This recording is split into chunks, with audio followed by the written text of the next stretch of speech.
Hello students, welcome back. आज हम शुरू करेंगे अपना इंग्लिश का नेक्स्ट चैप्टर, जिसमें हम पढ़ेंगे कि राइटर हमें बता रहे हैं। चैप्टर लिखा है जो इसके राइटर हैं वो हमें बता रहे हैं कि कैसे इंग्लिश का use time to time change होता रहा है। उसका यूज मतलब उसकी लैंग्वेज में कितना डिफरेंस आया है, और ये एक कंफ्यूजन क्रिएट कर देता है किसके बीच में, अमेरिकन इंग्लिश और ब्रिटिश इंग्लिश के बीच में। हम आगे चैप्टर अपना शुरू करते हैं। हमारे चैप्टर का नाम है toasted English. Chapter in view, यानी कि चैप्टर किस बारे में है। This chapter is all about the changes and transformation of English language, यानी कि इंग्लिश लैंग्वेज में क्या क्या चेंजेस आए हैं, किस तरीके से वो ट्रांसफॉर्म हुई है। English language has borrowed words from many other languages. The most common problem with this language is that it creates confusion between American English and British English. Now read the chapter. तो English language में बहुत सारे words कई कई अलग अलग भाषाओं से लिए गए हैं। तो ये एक मोस्ट कॉमन प्रॉब्लम, यानी कि एक कॉमन प्रॉब्लम होती है इसमें, किसमें, ब्रिटिश इंग्लिश और अमेरिकन इंग्लिश में कंफ्यूजन क्रिएट हो जाती है कि जब हम किसी कोई इंग्लिश बोले तो वो कौन सी है, ब्रिटिश या अमेरिकन। हम अपना चैप्टर शुरू करते हैं। In American restaurants they call for toasted English, referring to English muffins, which, though made in America, now retain English as a sort of concession to their origin. तो American restaurants में toasted English जिसे वो कहते हैं, वो क्या है, referring to English muffins, यानी कि इंग्लिश मफिन्स को रेफर करते हैं जो कि अमेरिका में बनाए जाते हैं, लेकिन जो इंग्लिश वर्ड है ये इन्होंने उसके ओरिजिन को डिनोट करने के लिए वहां पर यूज कर रखा है। The same may be said of the American language too, और यही सेम चीज अमेरिकन लैंग्वेज के लिए भी कही जा सकती है। They too went through a phase of throwing out the British but retaining their language and letting it flourish on American soil. तो जो अमेरिका था उसने भी ब्रिटिशर्स को अपनी जगह से बाहर निकाला था। जैसे इंडिया पर ब्रिटिशर्स ने एक समय कब्जा कर रखा था और इंडिया ने उन्हें बाहर निकाला, वैसे ही अमेरिका पर भी एक टाइम ब्रिटिशर्स का कब्जा रहा। तो उन्होंने जब ब्रिटिश को बाहर निकाला तो उनकी लैंग्वेज उन्होंने वहीं पर रख ली है, उन्हीं की लैंग्वेज को उन्होंने रिटेन करके रख लिया, और वही लैंग्वेज अब अमेरिकन सॉइल पे फ्लरिश होती रही, लोग वही लैंग्वेज को बोलने लगे। The resultant language is somewhat different from its British counterpart. It may be said to have gone through a process of toasting. One noticeable result of this toasting is that much of the formalism surrounding the use of English had been abandoned. लेकिन जो resultant language है, यानी कि अब जो language America में बोली जाती है जिसे हम अमेरिकन इंग्लिश कहते हैं, वो क्या, वो ब्रिटिश को काउंटर पार्ट करती है। जैसे कि, और ये किसके प्रोसेस के थ्रू है, ये जो अंडरगोन हुई है लैंग्वेज थ्रू डिफरेंट ट्रांसफॉर्मेशन और डिफरेंट चेंजेस, तो उस प्रोसेस को यहाँ पर टोस्टिंग कह रहे हैं। तो उस टोस्टिंग की वजह से ये लैंग्वेज में डिफरेंस आया है। तो जो एक नोटिसेबल रिजल्ट है इस चीज का, वो क्या है कि जो ब्रिटिश इंग्लिश है वो कुछ फॉर्मल है, यानी कि वहां पर एक थोड़ा फॉर्मेलिज्म है जो कि अमेरिकन इंग्लिश में नहीं है। In America, they have freed the language from the stifling tyranny of the passive voice, where we would say ceremoniously trespassing prohibited. Their signboards, as I noticed in the parks of Berkeley, merely say newly planted, don't walk, or absolutely no parking. तो जो America है उसने अपनी जो language है उसके जो unfair use को कम कर, मतलब उसका जो सफोकेटिंग यूज है, जो उसका फॉर्मेलिज्म उन्होंने खत्म कर दिया, तो अब वो पैसिव वॉइस से उन्होंने हटा दिया। तो जैसे कि वहां पर नॉर्मली बोला जाएगा ब्रिटेन में, the trace passing is prohibited, कि मतलब यहाँ से ट्रेस पास करना, यहाँ पर घूमना मना है। वही चीज वहां पर किस तरीके से लिखी जाएगी ब्रिटिश में, कि यहाँ पर न्यूली प्लांटेड पेड़ हैं तो यहाँ पर चलो नहीं, या फिर यहाँ पे पार्किंग बिल्कुल मना है। leaves no room for speculation and no motorist needs to spend too much time peering out and studying the notice. और इसी तरीके से अमेरिका में जो मतलब ये चीजें शॉर्ट टर्म में लिखी हुई हैं, जो नोटिस हैं बहुत छोटे करके लिखे हुए हैं, तो जो लोग हैं उनका टाइम ज्यादा वेस्ट नहीं होता कि वो पूरी चीज को वहां पर पढ़ें। In this similar situation, our authorities are likely to plant a 20-line inscription on the landscape to say, under the Municipal Act, so and so, this area has been preserved, etc., etc., and any vehicle stationed thereon will be deemed to have countervened subsection so and so of the Motor Wheels Act, etc. और यही same situation अगर British में हो तो वहां पर क्या होगा, वहां की अथॉरिटीज ने वहां पर एक लंबे लंबे नोटिसेस लगा रखे हैं कि ये जो एरिया है ये इस पर्टिकुलर एक्ट के अंदर आता है और यहाँ पर इस पर्टिकुलर एक्ट के अंदर ये चीज रिजर्व्ड है, यहाँ पर आपका आना मना है। तो यहाँ पर कोई भी व्हीकल अगर हमें खड़ा मिलता है तो हम ये मानेंगे कि ये इस नियम का उल्लंघन कर रहा है और इस सेक्शन और इस सब सेक्शन के अंदर आप मोटर व्हीकल एक्ट के अंडर ये उसको कॉन्ट्रावीन कर रहा है, इसके अगेंस्ट जा रहा है। I saw on many American office doors just do not enter. The traffic signs at pedestrian crossing never minced words. They just say go or wait. In a Hollywood studio, I was rather startled to read Mark Stevens Keep Out. Mark Stevens is a busy television personality who does not like to be disturbed by visitors. Incidentally, it left me wondering why, if Mr. Stevens did not like instructions, he announced his name at all on the door. But it is one of the minor mysteries that makes traveling through the country so engrossing. तो normally office doors के बाहर जो कहानी जिसने लिखी है वो कह रहे हैं कि नॉर्मली जब मैं ऑफिस डोर से निकलता हूँ कहाँ अमेरिकन के ऑफिस के बाहर से, तो वहां पर लिखा होता है डू नॉट एंटर, कि यहाँ पर अंदर मत जाओ। और जो ट्रैफिक सिग्नल्स हैं वो भी लाइक उसमें बहुत सारे वर्ड्स नहीं लिखे, वहां पर सिर्फ गो या वेट ये वर्ड्स यूज होते हैं कि जाओ या फिर रुको। ऐसे ही हॉलीवुड स्टूडियो में वहां पर नरेटर ने एक चीज और देखी कि वहां पर लिखा था मार्क स्टीवंस कीप आउट, यानी कि यहाँ पर मार्क स्टीवंस है तो यहाँ अंदर मत आओ। मार्क स्टीवंस एक बहुत ही बिजी टेलीविजन पर्सनैलिटी है जिन्हें लोगों का उन्हें इंटरवीन मतलब उनको इंटरप्ट करना पसंद नहीं, डिस्टर्ब करना पसंद नहीं है। तो जो नरेटर है वो ये वंडर करने लग गए कि अगर मार्क स्टीवन को ऐसा नहीं पसंद है तो वो ये क्यों बताएंगे लोगों को कि वो यहाँ पर मौजूद है। तो ऐसे ही बहुत सारी छोटी छोटी मिस्ट्रीज हैं जो वहां पर ट्रैवल करना इतना ज्यादा इंटरेस्टिंग बना देती हैं। The toasting of English had been achieved through other means also. और जो टोस्टिंग है इंग्लिश की ये और भी कई तरीकों से अचीव हुई है। Americans have evolved certain basic keywords that may be used anywhere, anyhow, words which have universal multipurpose use. तो जो अमेरिकन्स हैं उन्होंने कुछ सर्टेन वर्ड्स को यानी कि कुछ वर्ड्स को कुछ इस तरीके से इवॉल्व किया है कि वो अब उसे कहीं भी कैसे भी यूज करते हैं, वो यूनिवर्सल और लाइक मल्टीपर्पज यूज के लिए वर्ड्स बन चुके हैं।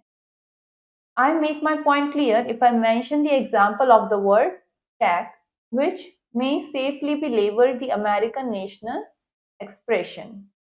तो यहाँ पर नरेटर ने आपको एक वर्ड का एग्जाम्पल दिया है, वो एक वर्ड यूज कर रहे हैं चेक, जो कि अमेरिका में बहुत कॉमनली यूज होता है। While the British usage confines it to its bare dictionary definitions, the Americans use it anywhere, this expression being so devised that one may blindly utter it and still find it appropriate for the occasion. लेकिन जो British है, जहाँ मतलब British में इस particular word का use dictionary के according, जो डिक्शनरी में इसका मीनिंग है उसके अकॉर्डिंग कुछ कन्फाइंड जोन में किया जाता है, यानी कि एक पर्टिकुलर जगह पर ही या ओकेजन के अकॉर्डिंग आप उस वर्ड का यूज करोगे। लेकिन अमेरिका में ये वर्ड कहीं भी आप किसी भी एक्सप्रेशन को बताने के लिए कर सकते हो और ये वहां पर फिट भी हो जाएगा किसी भी ओकेजन को बताने के लिए। I will check means I will find out, investigate, examine, scrutinize, verify or probe. I will check यानी कि मैं पता लगा लूंगा, मैं इसे चेक कर लूंगा, मैं इन्वेस्टिगेट करूंगा, एग्जामिन करूंगा, इसकी स्क्रूटनी कर लूंगा, मतलब देख लूंगा, चेक कर लूंगा। Your check means your ticket, token or whatever you may have to produce. वहीं पर अगर आप योर चेक कह रहे हो यानी कि आपका टिकट या आपका टोकन या फिर आप कोई भी चीज जो भी चीज आपको वहां पे देनी है, दिखानी है। चेक रूम का मतलब क्या हुआ अमेरिका में, is where you leave your possession for a while. Check room वो जगह जहां पर आप अपने सामान को कुछ देर के लिए छोड़ सकते हो। Check girl is one who takes care of your coat, umbrella और anything else you may leave in custody. Check girl कौन है? वो पर्सन जो कि आपका कोट, अम्ब्रेला या फिर आपको जो भी चीज कस्टडी में रखनी है वो चीज वो वहां पर रख देते हैं। Check in and check out, at first I heard it as check out and felt rather disturbed, refer to one's arrival in a hotel and departure therefrom। तो वहीं पर चेक इन और चेक आउट का मतलब क्या होता है? आप होटल में आए, आपने होटल में चेक इन करा, आप वहां से जा रहे हो तो अब आप चेक आउट करके जाओगे। And there are sources of other incidental uses of the word. If you ever hear up for a noun or a verb, you may safely utter the word check and feel confident that it will fit in। तो ऐसे ही इस words को और भी कई जगह पर incidentally use करते हैं। अगर आपको कहीं पर कंफ्यूजन है कि नाउन वर्ब क्या है, तो आप इस वर्ड का यूज कर सकते हो क्या? चेक को, और आप कॉन्फिडेंटली ये कर सकते हो कि ये वहां पर फिट हो जाएगा। Fabulous is another word that is used in that country freely without much premeditation। और fabulous एक दूसरा ऐसा वर्ड है जो कि कंट्री में आराम से फ्रीली यूज किया जाता है बिना ज्यादा सोचे। Of course, everyone knows what fabulous means, but American usage has enlarged its senses। सबको पता है कि fabulous का मतलब क्या होता है, लेकिन अमेरिका में इस वर्ड का मीनिंग और भी ज्यादा बड़ा कर दिया गया है, ब्रॉड कर दिया गया है। I hear a lady in Wisconsin declare, "Oh, those cats of mine are fabulous," meaning that they were eccentric। तो वहीं पर यहाँ पर नरेटर ने एक लेडी को विस्कॉन्सिन में सुना कि मतलब वो ये कह रही थी कि मेरी जो बिल्लियां हैं वो फैबुलस हैं। मतलब जिससे उनका मतलब था कि वो काफी एसेंट्रिक हैं, यानी कि स्ट्रेंज या अनयूजुअल है।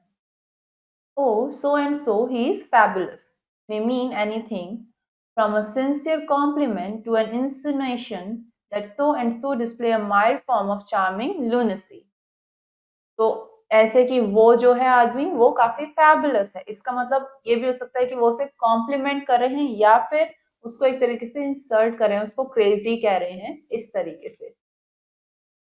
ओके और okay is another well known example.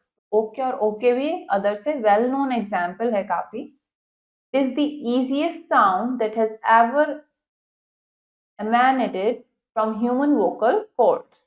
Everyone knows how comprehensive its senses can be।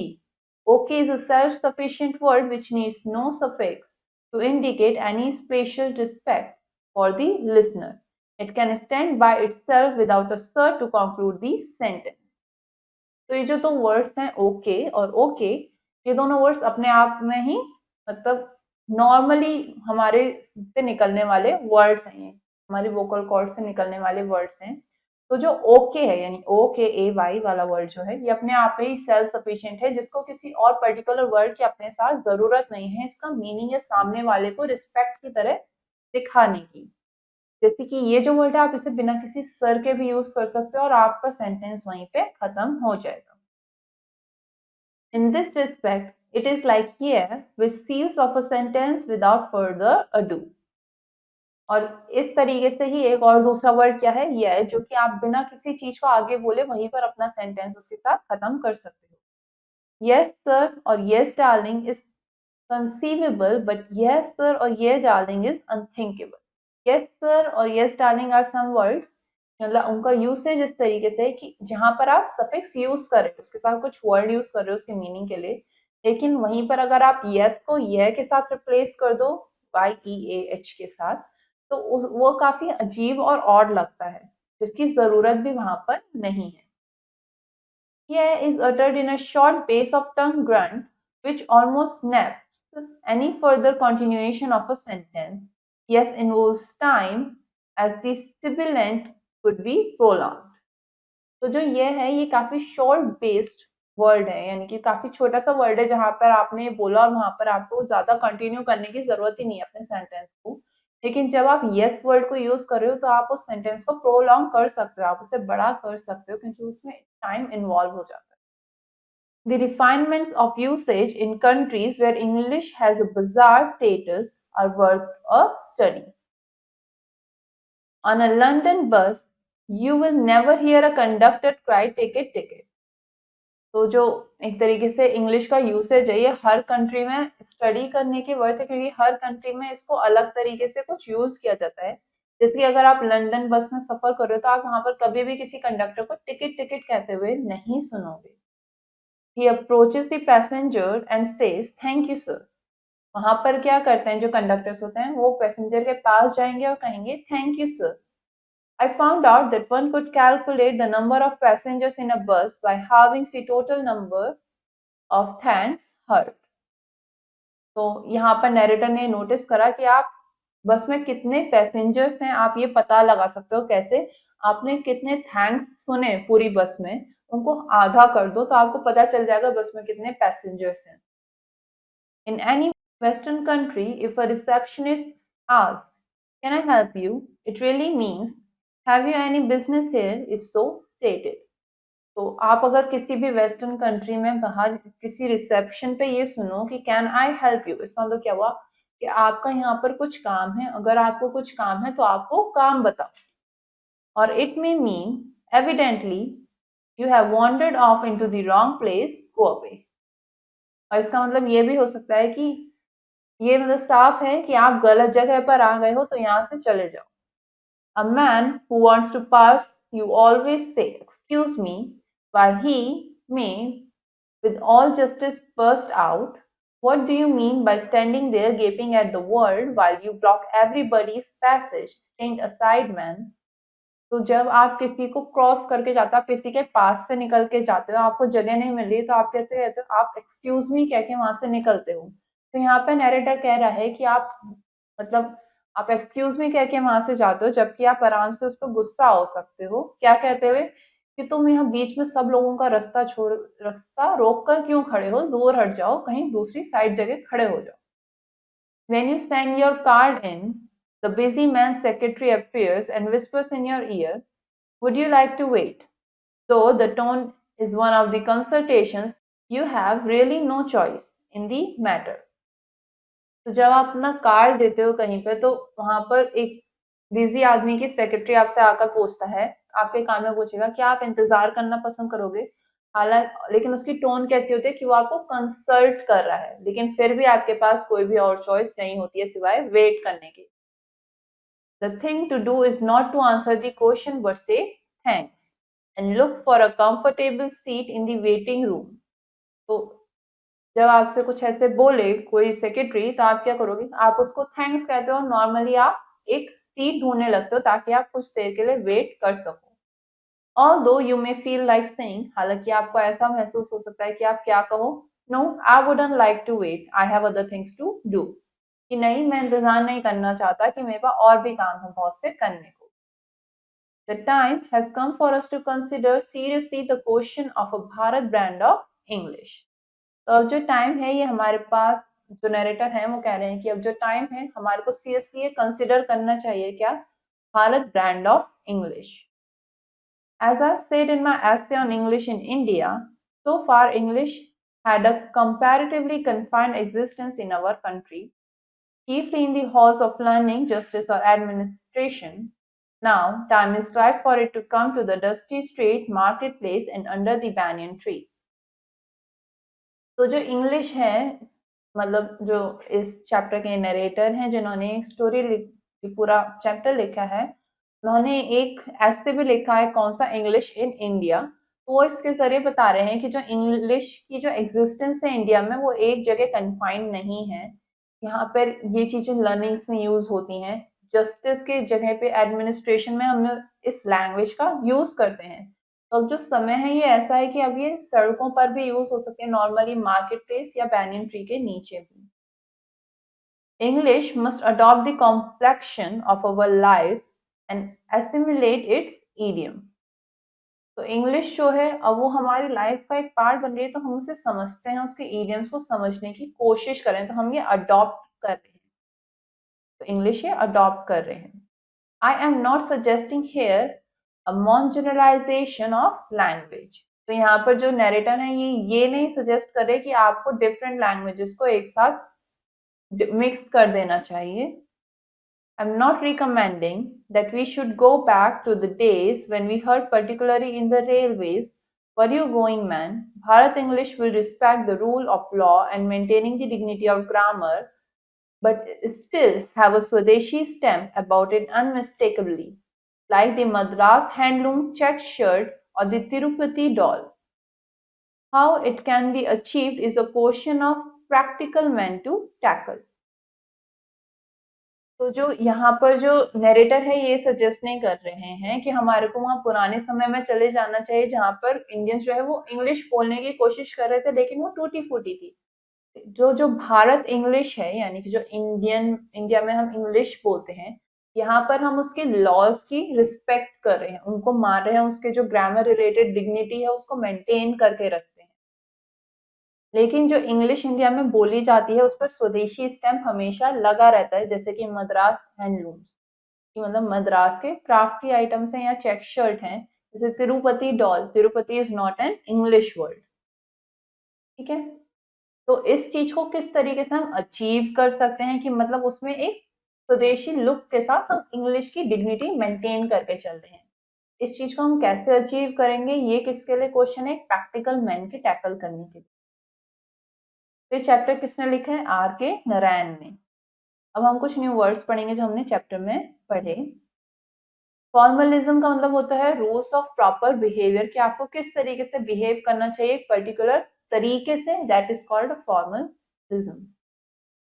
Stifling यानी कि सफोकेटिंग, टायरनी यानी कि अनफेयर यूज, स्पेकुलेशन यानी कि सपोजिशन, कॉन्ट्रावेंट आपने वायलेट करा है कुछ, premeditation and act of thinking about something and planning before doing it. Premeditation की आप कुछ करने का सोच रहे हो और उसको करने से पहले उसके बारे में सोचना, प्लान करना। एसेंट्रिक यानी कि स्ट्रेंज या फिर अनयूजुअल, इंसिनुएशन यानी unpleasant suggestion, lunacy crazy behaviour, emanated यानी कि प्रोड्यूस्ड आपने कुछ प्रोड्यूस कराया फिर किसी को कुछ दिया, फर्दर अडू बिना ज्यादा देर वेट किए, without waiting any longer, sibilant hissing sound, assimilate यानी कि समझना, understand, mongrelization the process of mixing different languages, बहुत सारी अलग अलग लैंग्वेजेस को मिक्स कर देने का प्रोसेस। अब हम एक्सरसाइज करेंगे जो हमारे को चैप्टर में गिवन है। क्वेश्चन हमसे कह रहा है darken the correct option in the OMR sheet, यानी ओएमआर शीट में हमारे को सही ऑप्शन को डार्क करना है, जैसे यहाँ पर कर रखा है। तो पहला क्वेश्चन हमसे क्या कह रहा है यहाँ पर, toasted English is the name of a dash in America. तो टोस्टेड इंग्लिश अमेरिका में किसका नाम है? एक मफिन का। Option C is the right option. Next, English is the language of the, English कहाँ की लैंग्वेज है, मतलब ओरिजिनेटेड कहाँ से है? ब्रिटिश। ब्रिटिश इसका ओरिजिन है किसका? इंग्लिश लैंग्वेज का। तो सही ऑप्शन क्या हो गया? B. In America notice are, जो अमेरिका है वहां पर नोटिस कैसे होते हैं? छोटे होते हैं, यानी कि option A. Next, Mark Stevens is a busy dash personality. Mark Stevens कौन है? एक बिजी टेलीविजन पर्सनैलिटी है। सही ऑप्शन क्या हो गया? Option B. Next, the British usage confines the word. तो ब्रिटिश क्या है? ब्रिटिश किस वर्ड के यूज को एक जगह कन्फाइन कर देते हैं? चेक। तो सही ऑप्शन क्या हो गया? Option B. अब नेक्स्ट क्वेश्चन हमसे क्या कह रहा है? फिल इन दी ब्लैंक्स, यानी कि खाली जगहों का हमारे को सही भरना है। The resultant language is somewhat different from its British counterparts.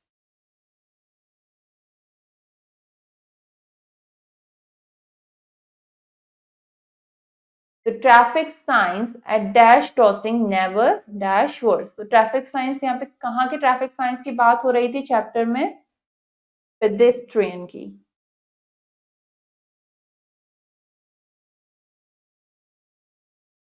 और crossing never means word.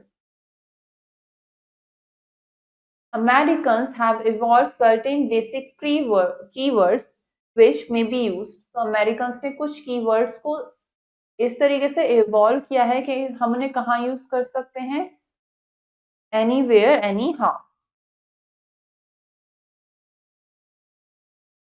Anywhere और एनी हाउ, यानी कि कहीं भी और कैसे भी। वर्ड्स विच हैव यूनिवर्सल और multi use, multipurpose use.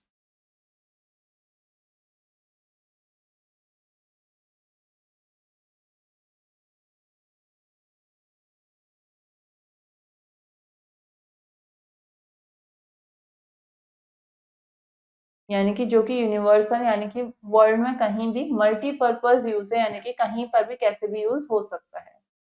Dash और dash is the easiest sound that one emanated from the human dash. तो कौन सी साउंड्स बहुत इजी हैं? हमने चैप्टर में क्या पढ़ा? ओके और okay, okay A Y is the easiest sound that ever emanated from human vocal cords, यानी कि जहां से आवाज निकलती है। English has had a comparatively dash in our country। तो इंग्लिश कैसी है? यहाँ पर कन्फाइंड है,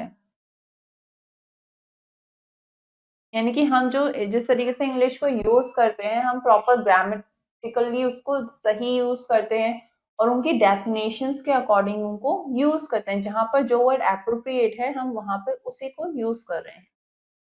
नेक्स्ट क्वेश्चन हमसे कह रहा है ट्रू और फॉल्स, यानी कि सही या गलत हमें बताना है। In America they have freed the language from stifling tyranny, यानी कि अमेरिका में उस जो लैंग्वेज है उसको सफोकेटिंगली अनफेयरली यूज करा जाता है, फिर उसे फ्री कर दिया गया है। तो ये क्या हो गया? ये हो गया ट्रू। तो यहाँ पर क्या आएगा? True. Marvellous is an another word that is used in America freely. जो मार्वलस है वो और भी एक और ऐसा शब्द है जो कि अमेरिका में फ्रीली यूज होता है। नहीं, हमने कौन सा वर्ड पढ़ा वहां पे? फैबुलस। तो ये क्या हो गया? False. The refinement of usage in countries where English has a bazaar। तो जहाँ पर मतलब इंग्लिश यूज करी जाती है, इंग्लिश का बाजार लगा हुआ है कि मतलब वो हर जगह यूज हो सकती है, वो बाजार लैंग्वेज में यूज होती है। तो ये क्या है? True. One can calculate the number of passengers in a bus by halving the total number of thanks heard। एक जो है वो बस के टोटल नंबर ऑफ पैसेंजर्स को कैलकुलेट कर सकता है सिर्फ थैंक्स जितनी बार उसने सुना है उसको हाफ करके। हाँ। Bharat English still have a स्वदेशी stamp about it unmistakably। जो भारत इंग्लिश है उसमें वो स्वदेशी स्टैम्प है, यानी कि एक तरीके से स्वदेशी लुक है उसका। कैसा है? यस। तो ये क्या हो गया? ट्रू। अब आगे के क्वेश्चंस आप लोग खुद करेंगे ताकि आप चैप्टर को और अच्छे से समझ सको। हमारा ये चैप्टर यहीं पे खत्म होता है। उम्मीद है आप लोगों को चैप्टर अच्छे से समझ में आया होगा। अब हम अपना नेक्स्ट चैप्टर नेक्स्ट क्लास में कवर करेंगे। तब तक के लिए हैव अ नाइस डे।